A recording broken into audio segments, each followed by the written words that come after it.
हे प्रभु, केवल ब्रह्म कुल के अपमान से, ब्रह्मद्रोहिता से ही डर लगता है, और किसी से मुझे डर नहीं लगता है। तो जड़ भरत जी ने कहा, घबराओ मत राजन, ब्राह्मण तो हैं लेकिन खतरनाक वाले नहीं हैं। प्रश्न करो, क्या है मन में तुम्हारे प्रश्न। तब जड़ भरत जी से रहुगण ने ज्ञान का उपदेश प्राप्त करने के लिए कहा कि प्रभु, आपने कहा कि मैं आत्मा हूं, मेरे शरीर को किसी भी प्रकार का कष्ट नहीं होता।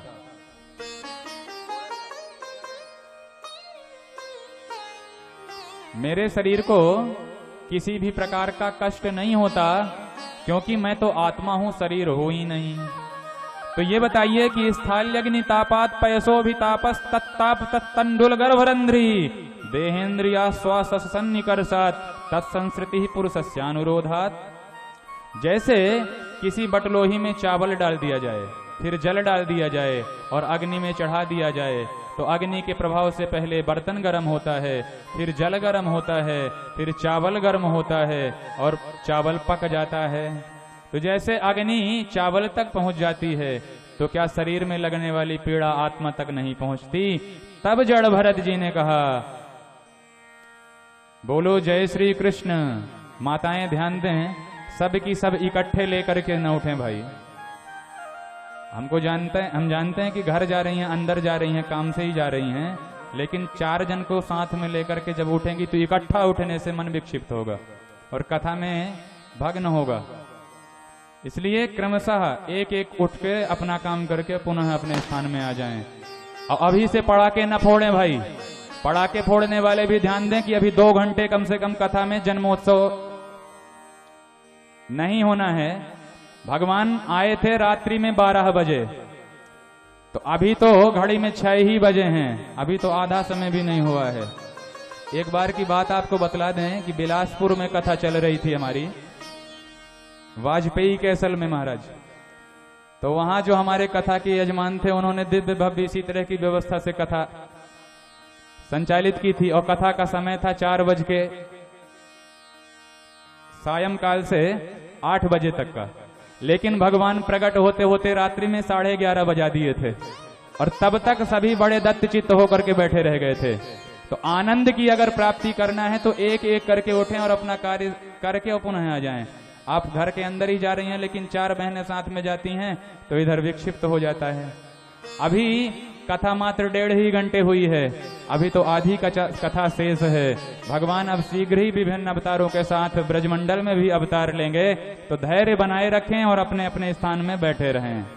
हम भी आपके समय का पूरा ध्यान रखेंगे, क्योंकि हम वचन के पक्के हैं। हमने कल भी आपको समय से छोड़ दिया था। हालांकि यहाँ उठ करके कोई घर नहीं जा रहा है, अपने अपने कार्य से ही जा रहा है, लेकिन एक एक करके जाए, ये हमारा अनुरोध है कि सारी माताएं अपने स्वभाव का बिल्कुल ही परिचय न दें। बोलो जय सिया राम।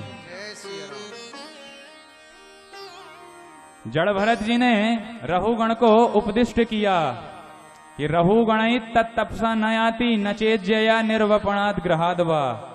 रहुगण, जब तक सत्संग नहीं करोगे तब तक तुमको सच्चे ज्ञान की प्राप्ति नहीं हो पाएगी। इसलिए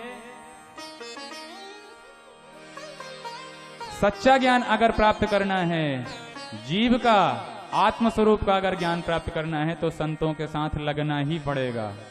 संतों के साथ किए बिना कभी जीव का कल्याण नहीं हो सकता। बोल भक्त वत्सल भगवान की। इन्हीं प्रियव्रत के वंश में राजा विरज का भी जन्म हुआ, और जिन्होंने अपने दिव्य आदि दिव्य गुणों से सारे यश को कीर्ति प्रदान की। अब शुकदेव महामुनि ने द्वीपों की रचना कर, जो द्वीप हैं उनकी रचना का वर्णन किया। जो सागर हुए, जो सागर बने, उनकी रचना का वर्णन किया। भूगोल का, खगोल का भी वर्णन करते हैं कि 7 लोक पृथ्वी के नीचे हैं। अतल, वितल, सुतल, रसातल, तलातल, महातल और पाताल। 7 लोक पृथ्वी के ऊपर भी हैं। भू, भुवः, स्वः, मह, जन, तप और सत्य। तो इन 14 भुवनात्मक सृष्टि का वर्णन करते हुए सुखदेव महामुनि कहते हैं कि इस तरह से भगवान 14 भुवनात्मक सृष्टि का उद्भव करते हैं, उसका पालन करते हैं। नीचे से ऊपर तक ब्रह्मांड की जो दूरी है वह 50 करोड़ योजन की है। जब इस तरह का वर्णन किया तो अंत में महाराज परीक्षित ने प्रश्न कर दिया कि प्रभु, हे महामुनि, हमें ये बतलाएं कि हमने ऐसा सुना है कि प्राणी मरने के बाद नरकों में भी जाते हैं। अगर कोई पाप बन जाता है तो उन पापों के प्रायश्चित के लिए जीव को नरकों की यातना भोगनी पड़ती है। तो उन नरकों का स्थान कहाँ है, वो नरक कहाँ है? और तब विस्तार से भागवत के 5वें स्कंध के 26वें अध्याय में, आखिरी अध्याय में 28 प्रकार के नरकों का वर्णन करते हैं सुखदेव महामुनि। कि सुनिए, पृथ्वी से 50 करोड़ योजन नीचे एक यमपुरी है, जिस पर यमराज बैठ करके पापियों के पाप का शोधन करते हैं और उनको दंड देते हैं। उसी को नरकपुरी के नाम से भी जाना जाता है। और इस नरकपुरी में 28 प्रकार के मोहल्ले हैं। 28 प्रकार के नरक होते हैं। तामिस्त्र, अंध्रतामिस्त्र, रौरव, महारौरव, कुंभीपाक, कालसूत्र, असिप यवन, सूकरमुख, अंधकूप, कृमिभोजन, संदंस, तप्त सूर्मी, वज्रकंटक शालमली, वैतरणी, पूयोध, प्राणरोध, विशसन, लालाभक्ष, सारमेयादन, अवीची, अयहपान और असट निरोधन, अष्ट निरोधन। तो इस प्रकार का ये नरकों का वर्णन किया कि तत्र यस्तु परवृत्तापत्य कलत्राण्यपहरति सही काल पाशुबद्धो यम पुरुषई अति भयानकई तामिस्त्रे नरके बलान निपातते। जो दूसरों की स्त्री, पुत्र, परिजन इत्यादि पर कुदृष्टि रखता है, उसको काल पुरुष काल दंड में बांध करके अति भयानक तामिस्त्र नरक में पटक देते हैं, जहां तांबे में जलती हुई भूमि पर उस जीव को पटका जाता है और यातना दी जाती है। जो घर में आए हुए अतिथियों को, अभ्यागतों को ईर्ष्या की दृष्टि से, जलन की दृष्टि से, घृणा की दृष्टि से देखता है, उसको वज्रतुंड नरक में भेजते हैं यमराज, जहां गीध उसकी आंखें नोच नोच करके खाते हैं। जो भगवान की कथा कभी नहीं सुनता है, उसको भी वज्रकंटक सालमली में भेजते हैं, जहां कांटों में उस जीव को फेंक फेंक करके उसको यातना देते हैं। और जब इस तरह से नरकों का भयानक वर्णन सुना तो परीक्षित महाराज कांप गए। और महाराज परीक्षित ने हाथ जोड़ करके कहा कि प्रभु, शायद ही दुनिया में ऐसा कोई होगा प्राणी जिसके शरीर रूपी चादर में पाप रूपी दाग न लगा हो। तो कृपा करके ये बताइए कि इन पापों से मुक्ति पाने का भी कोई उपाय है क्या? तब सुखदेव महामुनि ने महाराज परीक्षित से कहा, महाराज परीक्षित, देश इन नरकों को तो आप धोबी घाट समझ लो।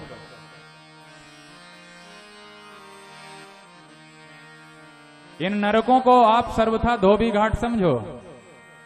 जब कपड़ों पर गंदगी लग जाती है तो कपड़ों को 2 प्रकार से साफ कर दिया जाता है। या तो पहले घर में बैठ करके स्वयं धुल लीजिए, अथवा धोबी घाट पर धोबी जी के पास भेज दीजिए। जब आप स्वयं अपने कपड़ों को धुलेंगे तो अच्छे से प्रेम से धुलेंगे, रगड़ रगड़ के, कि कहीं कपड़ा फट ना जाए। लेकिन जब आप धोबी के पास कपड़ा भेज दोगे तो धोबी जी कपड़ा तो धुलेंगे, तो जितना ही धुलेंगे उतना ही उस कपड़े को धुनेंगे। तो धुलाई भी होगी पर धुनाई भी होगी। तो नरकों को तो आप धोबी घाट समझ लो। ऐसा कोई भी प्राणी नहीं है जिसके शरीर रूपी चादर में पाप रूपी दाग न लगा हो। तो उन दाग को छुड़ाने का क्या उपाय है? तब शुकदेव महामुनि कहते हैं कि एक साबुन ऐसी है जिसको अपनी आत्मा रूपी वस्त्र में रगड़ दो तो जितने भी पाप बनते हैं वह सब छूट जाते हैं। कौन सी साबुन? केचित केवल या भक्त्या वासुदेव परायणा अघम धुन्वन्ति कार्त्स्नेन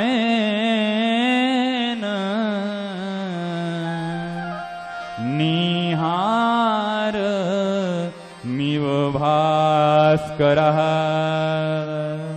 जिस प्रकार भुवन भास्कर प्रचंड मार्तंड के उदित होते ही धरती पर व्याप्त अंधकार नष्ट हो जाता है, उसी प्रकार जीव के अंदर व्याप्त पापों के अंधकार भगवान नाम रूपी सूर्य के प्रकाश की एक किरण पड़ते ही तत्क्षण नष्ट हो जाते हैं। जीव एक बार अगर अपने मुख से भगवान नाम ले ले तो उसके सारे ही अघ समाप्त हो जाते हैं। अच्छा महाराज, है कोई उदाहरण? तब अजामिलोपाख्यान के माध्यम से सुखदेव महामुनि ने महाराज परीक्षित को कथा सुनाई। कान्य कुब्जे द्विजः कश्चित् दासी पतिरजामिल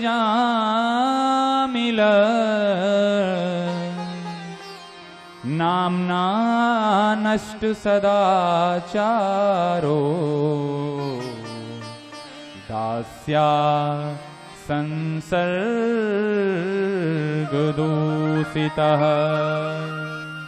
कन्नौज में कान्यकुब्ज गोत्र में एक ब्राह्मण का जन्म हुआ जिसका नाम था अजामिल। पहले तो वो सदाचारी ही था, लेकिन एक दिन जंगल में समिधा लेने के लिए गया और एक गणिका के दर्शन कर लिए। बस वहीं से उसकी मति खराब हो गई। पुत्र पौत्रादिकों को छोड़ करके, परिवारी जनों को छोड़ करके उसी गणिका से ब्याह रचा लिया और कालांतर में 10 पुत्रों को जन्म दिया। एक महात्मा जी के कहने से 10वें बेटे का नाम नारायण रख दिया। लेकिन जब इस पापी अजामिल के मरने का समय आया तो यम के पुरुष काल दंड लेकर के इसके पास आए। यम के पुरुषों को देख करके इसने अपने पुत्र नारायण को जोर जोर से पुकारा, बेटा नारायण रक्षा करो, बेटा नारायण इन यम पुरुषों से हमारी रक्षा करो। तो बेटा तो दूर खेल रहा था तो बाप की बात न सुन पाया, पर उस नारायण के कानों में आवाज पहुंच गई और उस करुणा सिंधु ने अपने दूतों को अजामिल की रक्षा के लिए भेज दिया।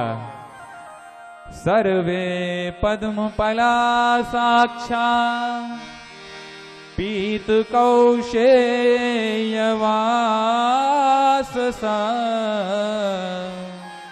किरीटिनः कुंडलिनो लसत पुरस्कर मालिनः। सभी दिव्य चतुर्भुज पार्षद जो थे भगवान नारायण के, वो सभी पीतांबर धारण किए हुए थे। पद्म पलासाक्षा, हाथ में शंख चक्र गदा और पद्म लेकर के प्रकट हुए और यमदूतों को जोर जोर से पिटाई लगाने लग गए। यमदूतों ने जब कहा कि भाई आप 4-4 चमकीले चमकीले कहां से चले आए, तब उन विष्णु जी के पार्षदों ने कहा कि पहले तुम बताओ कि तुम काले कलूटे कौन कहां से आए। तब यमदूतों ने कहा कि हम यमराज के दूत हैं। जो पापी पाप करके अंतिम में अपना जीवन समाप्त करता है, हम उसे लेने के लिए आते हैं और नरक में ले जाते हैं। यमदूतों ने कहा तो हम नारायण के दूत हैं, और जो पुण्यात्मा धरती से प्राण त्याग करके जाता है, हम उसे लेने के लिए आते हैं। तो यम के दूतों ने कहा महाराज आप धोखे में पड़ रहे हो, इसने आपके नारायण को नहीं पुकारा है, इसने अपने बेटे नारायण को पुकारा है। तब विष्णु दूतों ने कहा कि इसके बेटे का नाम तो अभी 2-4 साल 10 साल पहले ही रखा गया, लेकिन हमारे प्रभु नारायण का नाम तो अनादिकाल से रखा गया है। तो सबसे पहले हमारे प्रभु का नाम नारायण हुआ, इसलिए इसकी पहली पुकार में नारायण ने प्रसन्न होकर के हमको भेज दिया। अब तुम इसे हाथ भी नहीं लगा सकते हो, क्योंकि वस्तु शक्ति ज्ञान की अपेक्षा नहीं रखती है। अर्थात अग्नि में दाहकता है, जलाने की शक्ति है। अब कोई जान करके अग्नि में हाथ रखे तब भी जलेगा, और कोई अनजाने में अग्नि में हाथ डाल दे तब भी जलेगा। जल में डुबाने की ताकत है, तो किसी से जानकारी हो और चाहे किसी को जानकारी ना हो, लेकिन जो जल में बिना तैराकी की विद्या सीखे हुए जाएगा वो डूबेगा ही। तो जैसे अग्नि को छूने वाले को जलना पड़ता है, जल में अनजाने से जाने वाले को डूबना पड़ता है। करंट पकड़ने वाले को करंट लगेगा ही, चाहे आप जान करके पकड़ो चाहे अनजाने में पकड़ो।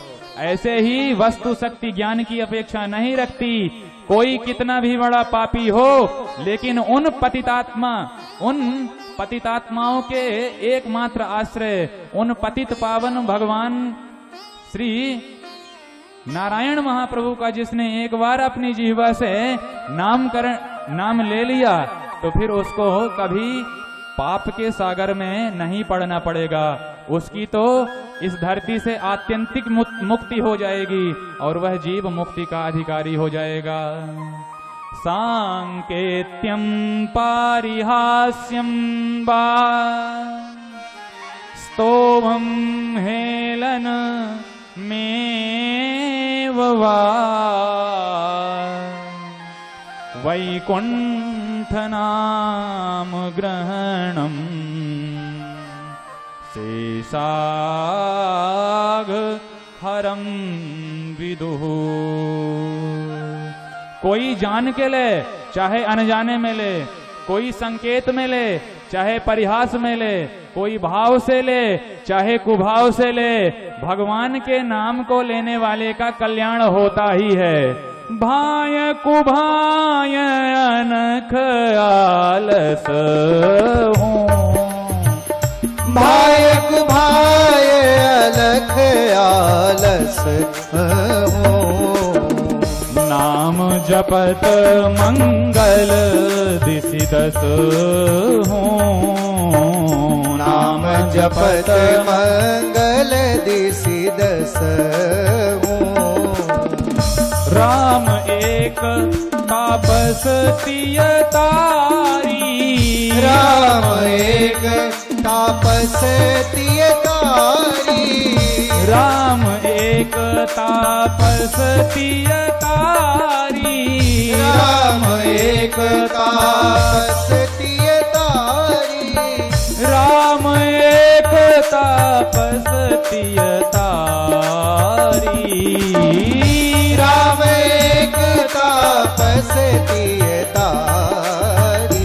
पर नाम कोटि खल कुमति सुधारी, कोटि खल कुमति सुधारी। सांकेत्यम पारिहास्यम वा स्तोभम हेलनमेव वा, सांकेत्यम पारिहास्यम वा स्तोभम हेलनमेव वा वैकुंठ नाम ग्रहणम शेषाघ हरम विदुः।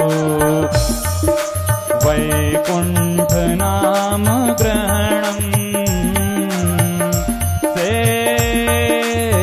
शेषाघ हरम विदुः। कोई भाव में भर करके ले, कोई कुभाव में ले, कोई द्वेष से ले या कोई प्रेम से ले, कोई कैसे भी भगवान का नाम ले, पर भगवान का नाम लेने वाले को मुक्त होना ही पड़ेगा। ये विष्णु दूतों ने जब यमराज के दूतों को समझाया, पर तब भी यमराज के दूत न माने और जब झपटने की कोशिश की तो फिर जोरदार पिटाई लगाई अपनी गदा से और यमराज के दूतों को उस स्थान से भगा दिया और खुद भी अंतर्धान हो गए, क्योंकि अभी अजामिल के मृत्यु का समय तो आया नहीं था। अजामिल ने जब यह बात दोनों ही दूतों के संवाद सुने, नारायण प्रभु के दूतों का भी वार्तालाप सुना और यमराज भी वार्तालाप सुना, तो अजामिल मन में विचार करने लगा कि भाई सचमुच हम तो अपने बेटे को ही बुलाए थे, हमने तो नारायण को बुलाया नहीं था। लेकिन अनजाने में अगर मैंने नाम लिया है तो भगवान के दूत आ गए, तो कहीं मैंने प्रेम से ही भर करके भगवान का नाम लिया होता तो क्या भगवान नहीं प्रकट हो जाते।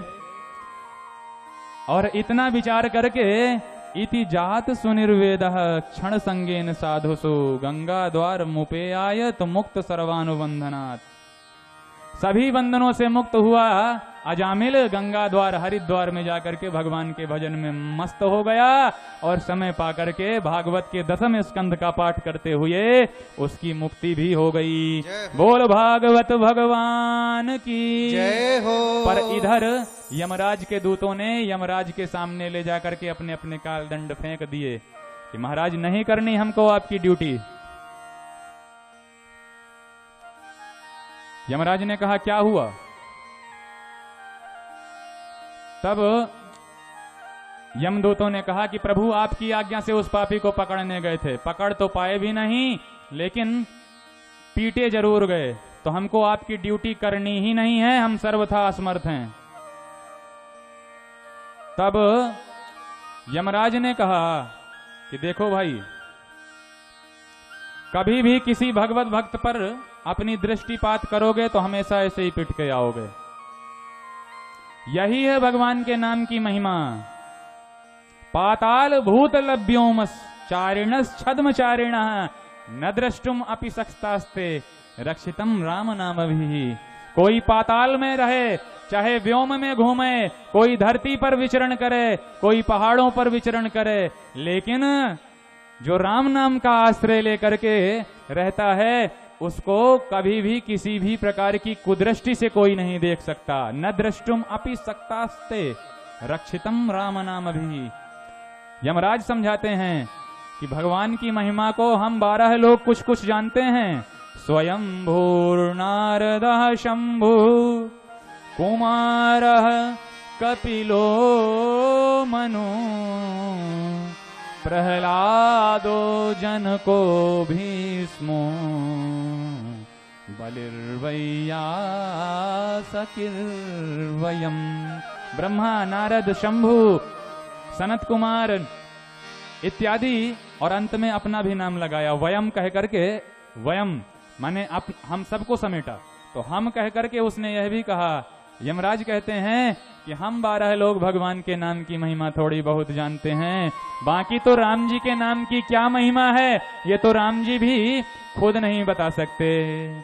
कहाँ लगी नाम बड़ाई, कहाँ लगी राम बड़ाई।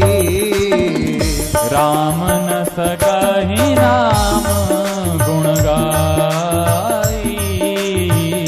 राम न सकहि राम गुण गाई। राम न सकहि नाम गुण गाई। राम न सकहि नाम गुण गाई। बोल सीताराम नाम महाराज की जय। तो यमराज के दूतों ने कहा, तो प्रभु केवल एक बात बतला दें कि हम किसे फिर पकड़ करके लाएं आज के बाद नरकों में। तब यमराज ने कहा कि तुमको भगवान के भक्तों से हाथ नहीं लगाना है, तुमको किसे पकड़ करके लाना है एक डायरी में नोट करो। और तब यमराज के दूतों ने पेन उठाई, डायरी उठाई और नोट करने लगे।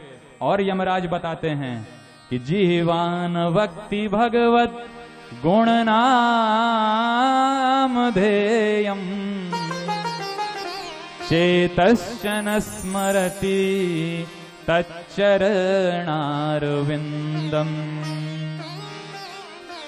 कृष्णायनो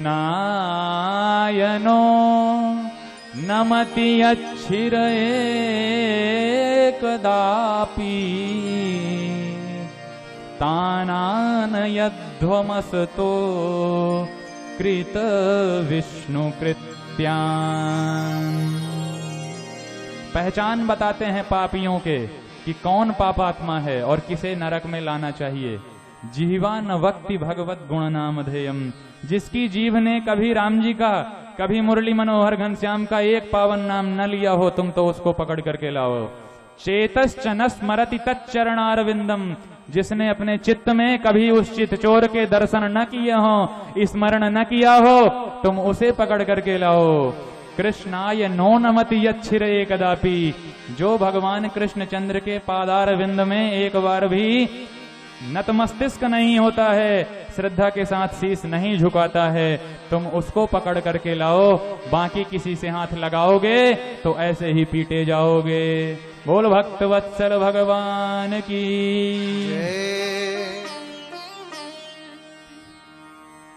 सुखदेव महामुनि कहते हैं, इतिहासमिमं गुह्यं भगवान कुंभ संभवः कथयामास मलय आसीनो हरिमर्चयन्।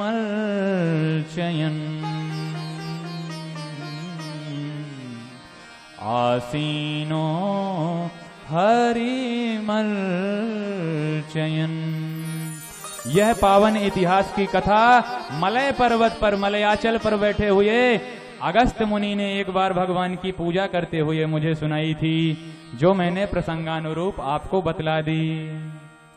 फिर दक्ष ने असकनी कन्या से विवाह करके 10,000 पुत्रों को जन्म दिया, और नारद जी ने कूट प्रश्नों में उलझा करके इनके पुत्रों को ही ब्रह्मचारी बना दिया। पुनः दक्ष ने 1,000 बच्चों को फिर से जन्म दिया, तो नारद जी ने पुनः इसके बच्चों को कूट प्रश्न में उलझा दिया, और तब दक्ष की भेंट एक दिन नारद से हुई, तो नारद जी को दक्ष ने श्राप ही दे दिया। अहो असाधो साधूनाम साधुलिंगेन नस्त्वया असाध्व कार्यर्भकाणाम् भिक्षोन्मार्गः प्रदर्शितः। नारद जी, आप कभी एक जगह पर स्थिर होकर के नहीं रह पाओगे, यह हमारा श्राप है। और अब की बार दक्ष ने 60 कन्याओं को जन्म दिया, और दक्ष की इन्हीं 60 कन्याओं से सृष्टि का विस्तार हुआ, जिसमें 13 कन्याएं कश्यप जी को ब्याह दी गईं, 27 कन्याएं चंद्रमा को ब्याही गईं, 10 कन्याएं धर्म को ब्याह दी गईं, और इस तरह से इन कन्याओं के विवाह का वर्णन है। कश्यप जी की जो दिति नामक पत्नी हुई, उससे दैत्यों का जन्म हुआ, और जो अदिति नामक पत्नी हुई, उससे आदित्यों का जन्म हुआ, माने देवताओं का जन्म हुआ।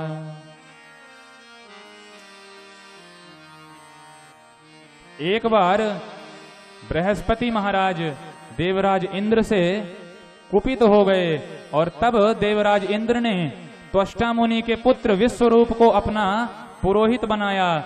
लेकिन चूंकि त्वष्टा मुनि की जो रचना नामक पत्नी है, जो दैत्यों की बहन है, उससे विश्वरूप का जन्म हुआ था, तो विश्वरूप के दैत्य मामा लगते थे।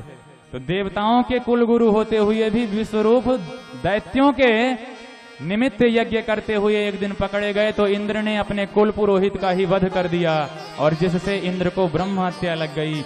और इसी ब्रह्म हत्या को इंद्र ने 4 भागों में विभक्त कर दिया।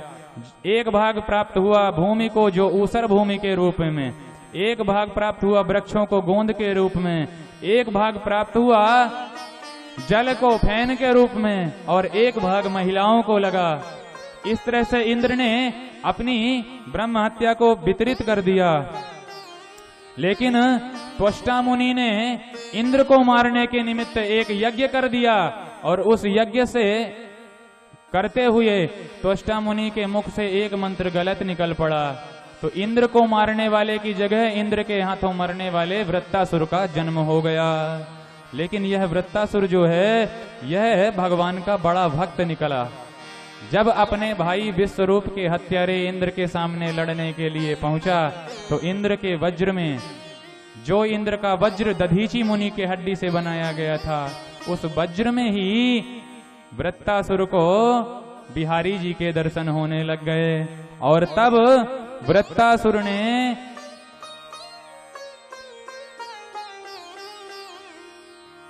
उन वज्राधिष्ठित भगवान नारायण की वंदना करनी प्रारंभ करी। 4 श्लोकों में वृत्रराज ने, वृत्तासुर ने भगवान की वंदना करी। अहम हरे तव पादैक मूल दासानुदासो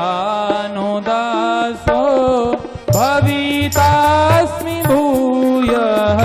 अहम हरे तव पादैक मूल दासानुदासो भवितास्मि भूयः। मनः स्मरेता सुपतेर्गुणास्ते गृणीत वाक्कर्म करोतु कायः। ननामि पारमेष्ठ्यं न सार्वभौमं न रसाधिपत्यं न योगसिद्धिरपुनर्भवं वा समञ्जसत्वा विरहैयकाङ्क्षे अजातपक्षा इव मातरं खगा सन्न्यं यथा वत्सतरा क्षुधार्ता प्रियं प्रियैव व्युषितं विषन्ना मनोरविन्दा क्षुदिदृक्षते त्वां ममोत्तमश्लोकजनेषु सख्यं संसारचक्रे भ्रमतः स्वकर्मभिः त्वन्माययात्मात्मजदार्गे हे स्वासक्तचित्त ननाथ भूयात् स्वासक्तचित्त शरणाथ भूयात् अहं हरे तव पादैकमूल दासानुदासो भवितास्मि भूयः दासानुदासो भवितास्मि भूयः। इन 4 श्लोकों में वृत्रराज ने धर्म, अर्थ, काम और मोक्ष की याचना की है।